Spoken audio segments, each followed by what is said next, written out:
Ayman Khan here for Seconds Out with the silencer Aaron McKenna ahead of his date with Destiny April 26th. Aaron, good to see you. How's life treating you?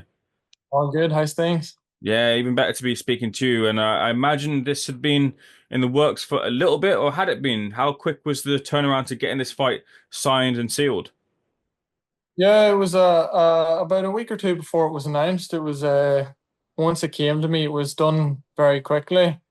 Mick Hennessy, my manager, rang me and said, "How would you like a fight with Liam Smith at Tottenham Hotspur Stadium?" And straight away I said to him, "Sign me up." So it was done fairly quickly, and then it was announced about a few days later. So yeah, I was very, very happy with all of it being announced, and people will finally get to see what I'm really like and what I can bring to the table. Yeah, just speaking to you off record when your brother Stevie was having his fight, I was just asking you as to what the latest was with you, and you just said, look, whatever it is, it's going to be a big, big fight, and you showed your eagerness and in proof in wanting to take the fight. Had you been ready for this level of step up for a while, do you feel? Yeah, this is the fight I've been calling for a while now. I believe I've been ready for this now a while. I'm entering my prime years now as a fighter. I was actually training to fight Johnny Beck Hmm. in Kazakhstan. I was in negotiations to fight him, and it just didn't materialize. And then the Liam Smith offer came along, and I think it's a far bigger opportunity for me to show myself to the world. And a Johnny Beck fight in the future will definitely be there as well. But like I said to you before, I will fight anyone in the world, and I believe I'm the best middleweight as well in the world right now. Does this, for you, this fight, get over the disappointment of the Japanese tournament not reaching its fruition? Yeah, once it was cancelled, it was just one had to take in the chin. So thanks to Matchroom and Frank Smith for getting a quick turnaround and giving me this massive opportunity to showcase myself to the world in a huge platform and in a stadium that'll hold 60 to 70,000 fans. So big shout out to them for getting me this opportunity. What's your read on Liam Smith then as a competitor? Yeah, he's a very, very good fighter. He's a very respectable name and comes from a good family of boxing brothers. All of them were very good fighters, and they remind me of me and my brothers. We come from a respectable boxing family as well, so I know exactly what it's like. But yeah, he's a very credible opponent. He's entertaining. He's like myself. Both of us like to come forward and make it entertaining, and I think it's going to be the steal the show come the 26th. Sparred with him before. Never sparred with him, no. Mhm. One of the things that I'd say about Liam's skill sets is, of course, his experience, but his ability to put pressure on fighters in the ring at obviously a very high level. Do you feel that you've had that experience before of the pressure that he brings to the ring? Yeah, I think a couple of my fights I've had it, but mainly as well in sparring. I've sparred a lot of the world class fighters in the world, not even a middleweight, at super middleweight and light heavyweight. So I know exactly what it's like to fight them type of guys and what they bring to the table.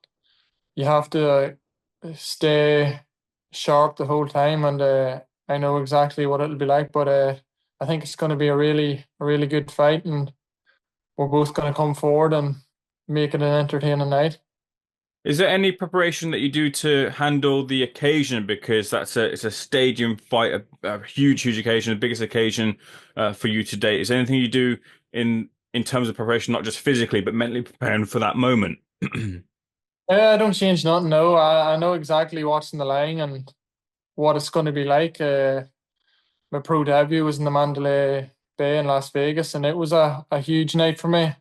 But I've been all over the world now, and I've fought in a lot of different places. My first 10 fights were in America, and my last fight was in Japan. So I'm well traveled and well experienced as a pro and amateur. So I've seen a lot of different things, but I don't let anything change my emotions once I get into that ring. It's all about keeping your cool, and I've always been like that in all my fights, and I'll definitely make the most of this opportunity. I know exactly what's in the line and what this fight will do for me to move my career forward. So how different of a prospect is it preparing for Janibek than it is to Liam Smith?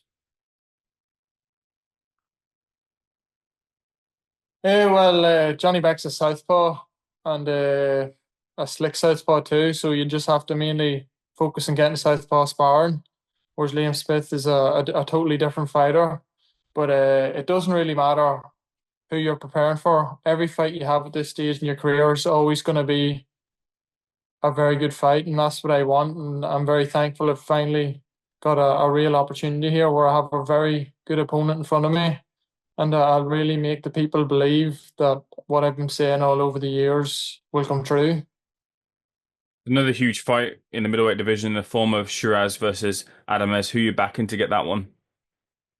That's a very hard one to call. It's 50-50. If I had to pick someone, I'd pick Adamez maybe. I did a lot of sparring with him about 4 years ago in Robert Garcia's. We used to train there at the same time, and I know exactly what he's like. But it's a hard one to call.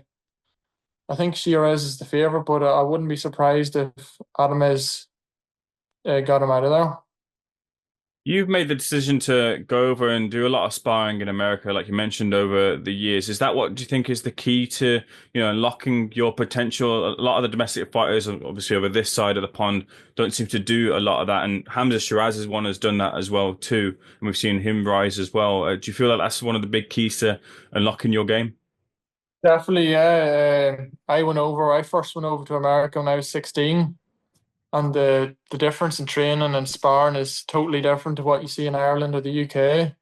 And that's why you see sometimes when the Mexicans come over, that's why there's a lot of upsets because the people over here, they're not really used to that style or seeing the aggressiveness, the dirtiness that you get over in America and Mexico. So it's done my boxing career wonders going over all over the world, America, Vegas, Los Angeles, Mexico, getting the best quality sparring that I could possibly get. And now it's just time to bring it into my boxing game. In the main event, sees Eubank Jr. versus Ben finally collide. Who are you backing to get the victory in that one? Again, yeah, that's another tough one to call. Will Eubank outbox him or will Conor Benn be the stronger fighter moving up? If Eubank's struggling to make the weight, I don't know. So I think it can come down to how well Eubank does handle the weight cut, and then the rehydration. It's a couple of when I spoke to people about the fight, they feel that maybe the hydration clause, or yeah, the rehydration clause might not actually be that much of a factor. Do you think it would be?